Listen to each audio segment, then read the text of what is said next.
திராவிட கழகத்தை தடை செய்ய வலியுறுத்தி அனைத்து சமுதாய தலைவர்கள் பங்கேற்கும் மாநாடு சென்னையில் வருகிற 31ஆம் தேதி நடைபெறவுள்ளதாக இந்து மக்கள் கட்சி தலைவர் அர்ஜுன் சம்பத் தெரிவித்துள்ளார். இந்து சமயத்தை விரும்பி ஏற்றுக்கொண்ட பிலிப்பைன்ஸ் நாட்டைச் சேர்ந்த மைரா சகுன் குரைரா என்ற பெண்ணுக்கு இந்து முறைப்படி சடங்குகள் செய்யப்பட்டு சந்தியா என்று பெயர் சூட்டப்பட்டது.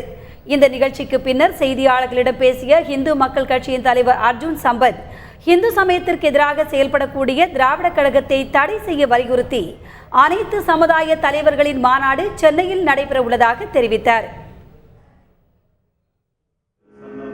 தொடர்ந்து இந்து சமய நம்பிக்கைகளை சட்டத்திற்கு விரோதமான நடவடிக்கைகளிலே ஈடுபட்டு ஒட்டுமொத்த அனைத்து சமுதாய மக்களுடைய மனதையும் புண்படுத்தக்கூடிய வகையிலே அராஜக நடவடிக்கைகளிலே ஈடுபட்டு வருகிறார்கள்.